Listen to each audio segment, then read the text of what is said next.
Yeah, boys and girls, I've got a new intro. Whoop, whoop. Got to thank the colonialist for that one. Cheers, mate. Oh yeah, this video is about my Lasius Nigers. Now, casting your minds back to a couple of videos ago with my Lasius Niger, I talked about one of my ant colonies which was in the test tube from last year, and the water turned all yellow. Now, I changed the Outworld, but that was just so my missus could do easy maintenance on them while I was away. But if you look at the water, it's still minging, it's still yellow and horrible, and they needed to move soon as. But unfortunately, I didn't have a nest to put them into. And Lasius being what they are, pains in the butt about moving, I wanted to wait out before I got another world so I didn't move them twice. Now, I think it was a colonialist, but he did a review of this Outworld and it looked pretty alright, so I decided to chance it, even though everyone knows I hate Chinese freaking Outworlds. We experienced my last one, but he said it was good, so I thought I'd be brave enough to check it out. For 14 quid, I think it was, with free shipping. If you don't mind waiting a couple of weeks for it to arrive, it's not a bad deal. But what I will say is this didn't come with instructions either, and it was an absolute nightmare to figure out how to put together. I've got another one coming soon, so as I got requested from one of my friendship groups to do a video on it, I'll do a video of making this thing, and it ain't easy. As you can see here, I've modified it by putting red filters on either side of the nest area and then red insulation tape around the top to stop any light getting in. The reason I do that is because it doesn't come with any red filters, so you have to put them on yourself if you want to. But not only that though, being it for my Lasius Nigers and then being absolute nightmares to move, I don't want to become accustomed to the light, because if they become accustomed to the light, then I've got no hope of moving them. So this is what I like about it. The nest area bolts directly onto the wall of the Outworld. So unlike that other Chinese one I've got, which you can see here, I had to put cotton wool around the spaces between the nest and the Outworld because the ants were getting out from it and it was a pain. But this, I don't have that issue, so I was really pleased. Now for the get my words out. For the access holes in the siding to the Outworld, they use standard size for like narrow tubing, which we all use for ant keeping. So that made it really easy. It was a little bit loose, so I used a bit of blue tack to secure it, but it was no difficulty getting tubing for it. If we pop round to the back of it, we can see that those little tabs that are sticking out, what they do is that they partition off the nest area. So if you've only got a small colony that doesn't need the whole size, you can partition it off, so you can limit access to it. So once they get bigger, you can then open that up for them, which is a good idea. What I also like about this is if you look at the test tube, there's a blue bung that goes in the end of it. So when you're filling it up and you're putting it in, the water doesn't go anywhere. Now, if you look at that other Chinese one, I had to put cotton wool in there to stop the water getting out. So that's a big improvement. Everyone loves a bit of a time lapse, so I do a bit of a time lapse of them checking out the nest and hopefully catch them moving into it. And you can see here in the background, in the nest area should I say, rather than my hands feeding the rest of my ants, they're checking it out and they're looking about, and I'm thinking, yeah, I'm going to put this time lapse on all night so I can see them move. Yeah, really good idea that. So they started gathering around the exit for the tubing. I was getting excited. Yeah, they're going to move soon. They're going to move soon. I'm going to go bed. I'm going to leave this on. Yeah.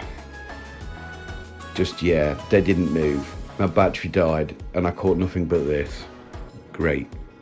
Now, I've put them under direct light to see if I can get them out of this test tube, but knowing Nigers is it's going to be a pain to get them to move. I mean, if anyone can think of any decent ideas how to move these, please tell me, because they're so stubborn. Now, moving on to my Nigers in the Ant Canada tower, my tower Nigers, I noticed something weird this morning. I fed them last night with honey water, then when I took the little sleeve of foil that I use, it was absolutely ram-packed of dead ants. I mean, there's got to be at least 20 in here. I did think that they were using it maybe for their tip or their graveyard, so I can take it out easily, but if you look at some of them, they've got expanded abdomens, which tells me that they were feeding as well. I've used this honey for my other stuff previously, and I've not had this before. And this batch of honey, yes, I do it by eye, but I fed it to my other Nigers and stuff like that, and nobody's drowned. So I was a bit suspicious, and I don't know what's occurring here. While I was editing and filming this, I also noticed that in the new Outworld that you've seen previously in this video, they were doing the exact same thing. They were like committing mass suicide. So I freaking quickly got a little nozzle thing and sucked up as much of the honey as I could to try and save as many as I could.